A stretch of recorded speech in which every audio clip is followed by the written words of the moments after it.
Hallo, meine kleinen Äffchen, willkommen zurück zu Sherlock Holmes, Crimes and Punishment.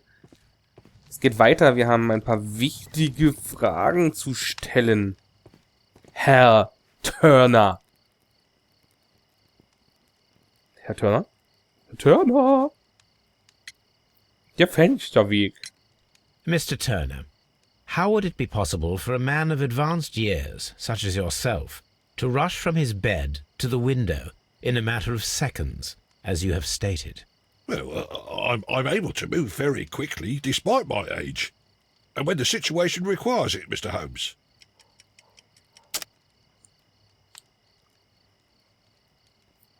Let us sinken? I highly doubt that, Mr. Turner. I observe that you suffer a severe limp due to your injured right leg.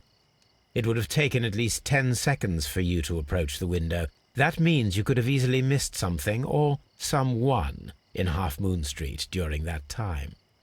You're right, Mr. Holmes. I could have missed something. But it did seem to me that everything happened so quickly. Time can pull tricks on you. Erzählen Sie mir die ganze Wahrheit, keine Halbwahrheiten, keine Lügen. Ich weiß, dass Sie bei der Leiche war. And what of everything else that you told us? Mr. Turner, it is vital that we have your complete and true statement. Mr. Holmes, I do assure you that the other things I said were most sincere. Der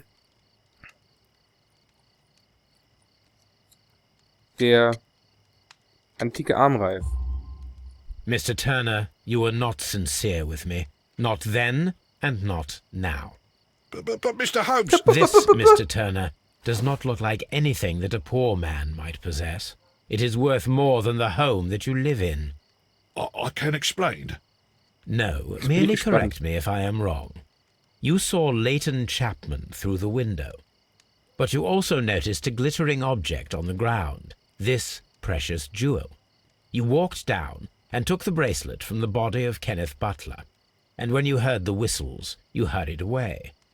That broke your walking stick. It caught fast between the cobbles. Constable Marrow was unable to see you in the window, as you were climbing up the stairs on your way back to your flat. Upon returning home, you hid the precious jewel inside a book. Mr. Holmes, please don't send me to prison. I didn't do anything bad. I'm just a poor man. When I chanced upon the bracelet, I saw it as an opportunity to make a little money. I was desperate. I only took the bracelet, that's all, I swear. You made a mistake by lying to me. But you are not a criminal. I believe that. Although I must return this bracelet to its rightful owner. Müssen wir das, ja? Ist er nicht tot? Gut, Herr Turner. Schön, dass Sie uns jetzt die Wahrheit gesagt haben und nichts als die Wahrheit, denn wir sind das Gesetz. Bleibt uns nicht anderes weiter übrig, als uns nochmal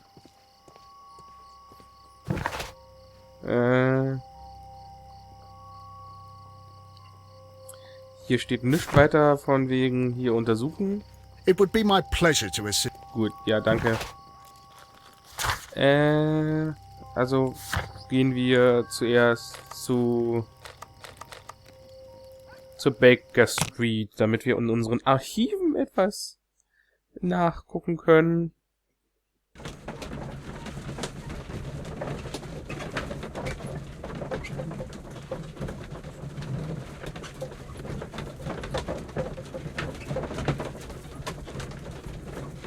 Jetzt haben wir natürlich wieder, aber diesmal in der Nacht unsere langen Fahrten.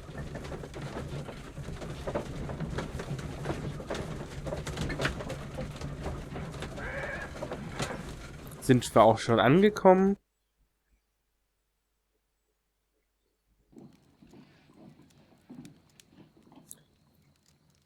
Düstern heute. Mensch, das sieht alles gleich ganz anders aus. Was will ich beim Analysetisch? Das weiß keiner so genau. Ich möchte eigentlich in die Archive nach dem Armreif suchen. Chemie? Nö. Gifte, Verletzungen, Kriminalistik.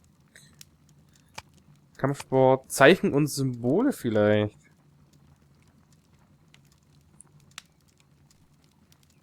That is not the one I need. Gut. Hätte beides sein können. Ja. Möchte ich dazu erwähnen.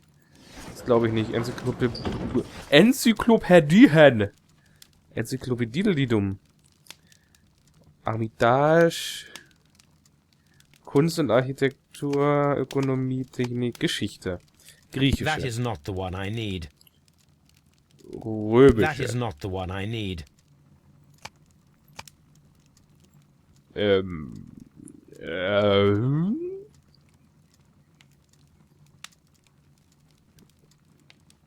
Tabak? Nee.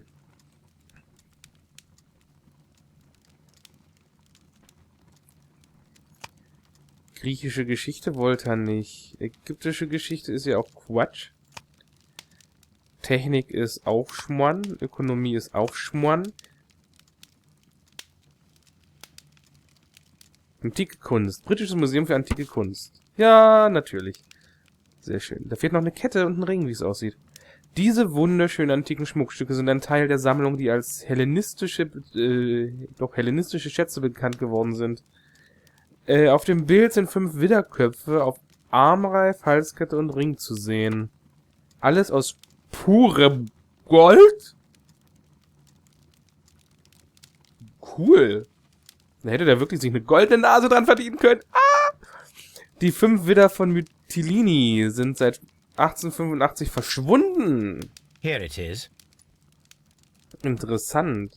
I need to continue my research in my archives. Und ich weiß. Jetzt muss ich den ach so. Jetzt nehme ich den Artikel. Aha, da kann ich in der Zeitung gucken. 85.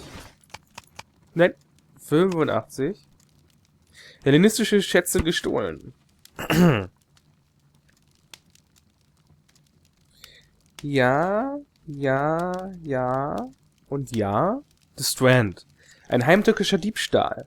Gestern Abend wurden die sogenannten hellenistischen Schätze gestohlen, als sie gerade in einer Kutsche vom Britischen Museum zur Glasford-Ausstellung der feinen Künste transportiert wurden. Kenneth Butler, der Name sagt mir was, der Inhaber eines Pfandhauses, meldete sich bei Scotland Yard und gab an, dass ein Mann versucht habe, in seinem Pfandhaus in der Church Street eine Sammlung historischer Kunstwerke zu verkaufen. Danach gelang es der Polizei, den beschriebenen Mann zu verhaften, einen professionellen Dieb namens Vincent Foley, kommt mir auch bekannt vor, der gerade dabei war, London über den Hafen zu verlassen. Er wurde vom Fahrer der Kutsche identifiziert, in der die hellenistischen Schätze transportiert worden waren. Vincent Foley weigerte sich, Angaben über den Verbleib des restlichen Diebesgutes zu machen. Kurz darauf wurde er ins Gefängnis gebracht. Die gestohlenen Kunstschätze sind weiterhin verschwunden. Here it is. One of the victims, Kenneth Butler, was involved in the story of the stolen Hellenistic treasures. A visit to his pawn shop should tell me more. Also auf zum Pfandhaus.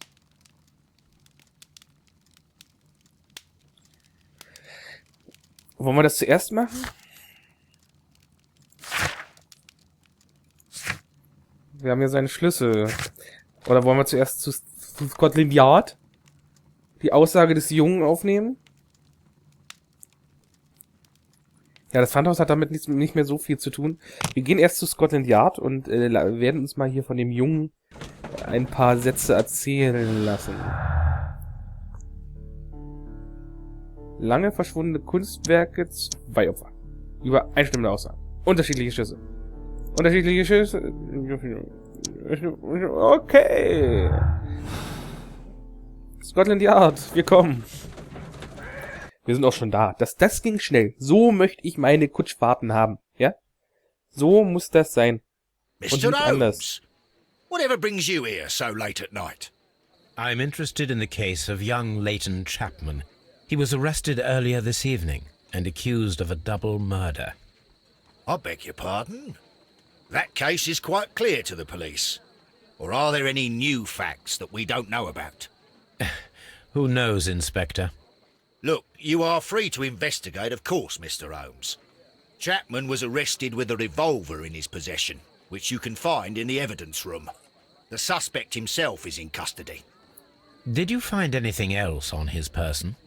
A few personal belongings. Nothing particular, Mr. Holmes. Thank you, Lestrade.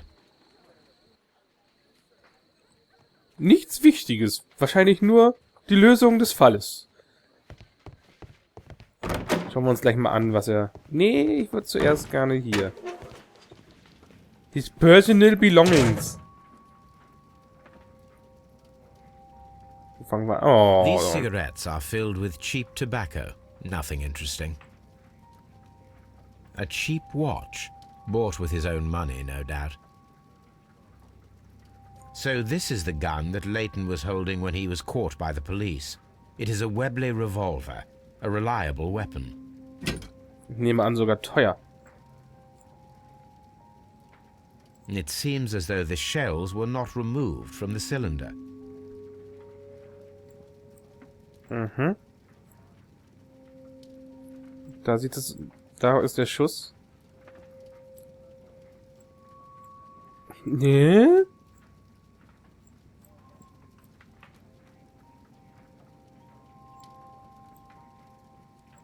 Okay. Hier irgendwo... Arretierung. Ach so. Ich kann es aufmachen. Genau 2 Schuss sind abgegeben worden, sage ich ja. 2 out of the 6 shells have been fired. There were 2 shots. Offensichtlich.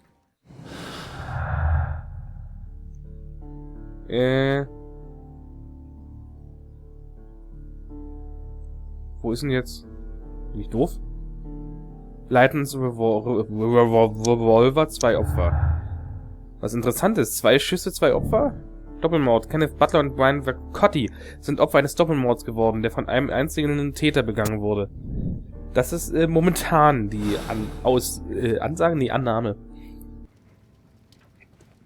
Oh je. Ich kann noch irgendwas schlussfolgern. Unterschiedliche Schüsse und der Leightons Revolver. Mr. Turner konnte Unterschiede zwischen den 2 Schüssen hören, weil in Wahrheit 3 Schüsse abgefeuert wurden. Zuerst ein einzelner und direkt danach 2 gleichzeitige Schüsse.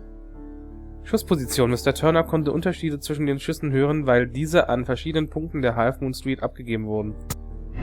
Wir nehmen erstmal Schussposition, weil wir für alles andere noch keine Beweise haben. Wir haben sogar noch mehr.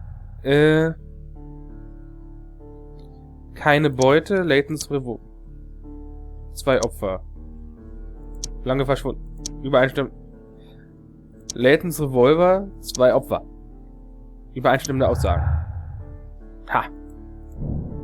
Erdrückende Beweislast. Die Zeugenaussagen und die Tatwaffe deuten klar auf den möglichen Täter Leighton Chapman. Haben wir noch was?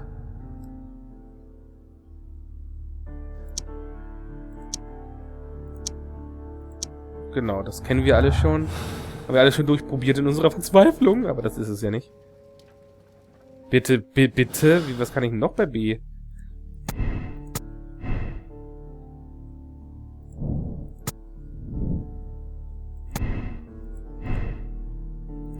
Ha. Hä? Aber ich kann nichts weiter.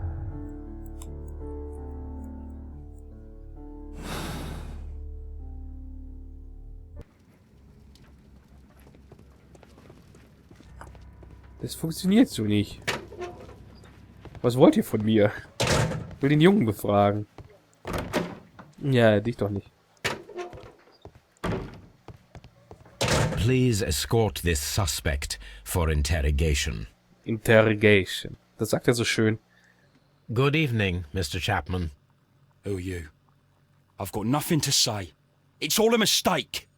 Calm down, Leighton. I have come here to help you. To find out if you truly are innocent, as your younger brother Wiggins has told me. My brother? You know him? Then that means you're... Sherlock Holmes. Oh, blimey. All right, Mr. Holmes. I'll tell you everything. Das höre ich gerne. Ich sage Ihnen alles. Die Narbe.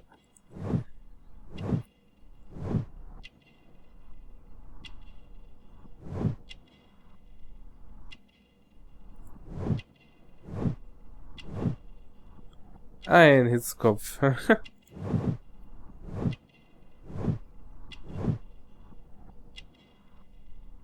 der Straße aufgewachsen, aber jetzt Büroangestellter. Oh, was ist das denn?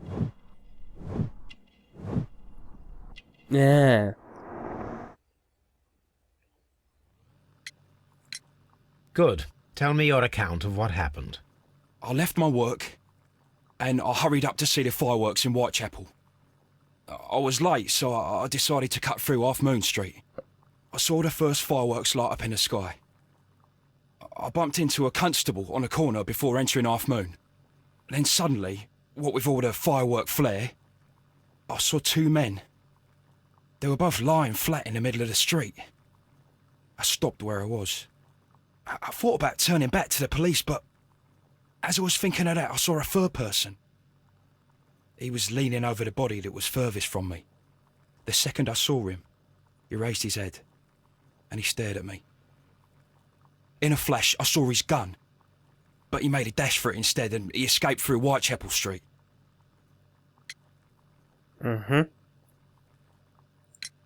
So you might still have had time to return to the constable. I panicked. I didn't know what to do. Anyway, I approached the bodies just to see if they were still alive. I saw that one had blood pumping out of his stomach. He was dying. It was horrible. The second one was already dead. He had a hole in his head. He was holding a gun in his hand, though. I took it, and then I followed the third man. Es war also praktisch eine Schießerei. Interesting. Pray, continue. I turned a corner, and I saw the man standing in the middle of the street. He seemed to be in some sort of panic. And then, Mr. Holmes, something strange happened.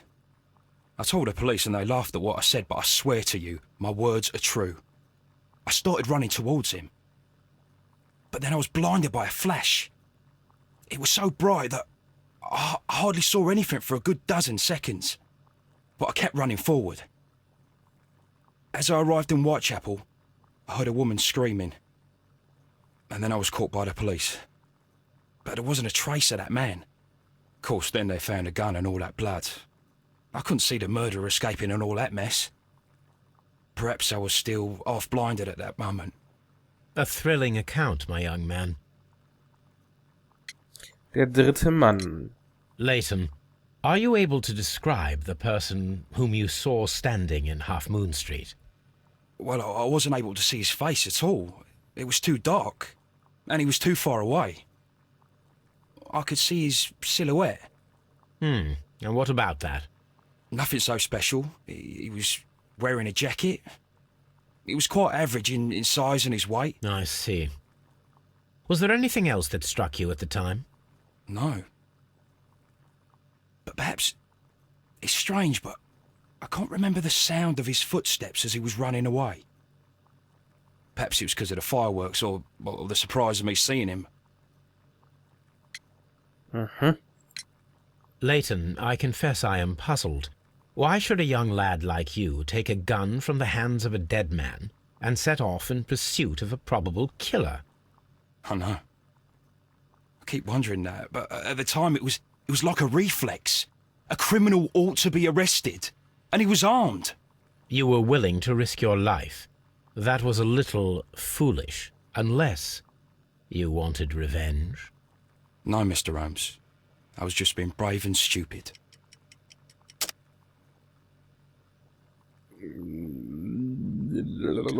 Turners Aussage. War es nicht?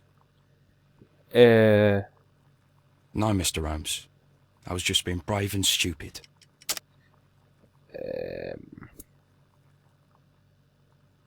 Du warst ein Westgate-Insasse. Du warst schon mal... I'm sure that you were, but I believe that you may have recognized one of the victims, Brian Vercotti. You knew that gentleman well, did you not? However could you know that? You have a typical tattoo of the Westgate Brotherhood upon your hand. I observed exactly the same mark upon Mr. Vercotti. You came to know him from your sharing a past prison sentence. Am I correct, Mr. Chapman? God. You're right, Mr. Holmes.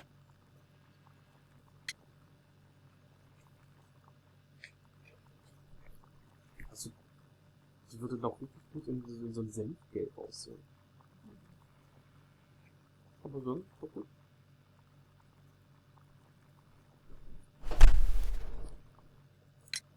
Would you tell me a little about Brian Vercotti? We were convicted for a robbery. Once in prison, both of us joined one of these fraternities. During that year, we tried to help each other out, you know? You were quite young then, I believe. Yes, Mr. Holmes, we were. We'd only stolen a pound of meat. After we were released, and when I saw what my little brother had become, I decided to work towards living an honest life. And Vercotti? He had a hard time. His sister had died in a Whitechapel dispensary while he was in prison. He had no family anymore. Our paths split. He fell back into crime. So you lost him? Yes. And for around 2 years, I heard no news of him at all. We shall see you soon, young man. Genau, wir sehen uns bald wieder. Und auch wir sehen uns bald wieder. Und zwar in der nächsten Folge. Bis dahin. Ciao.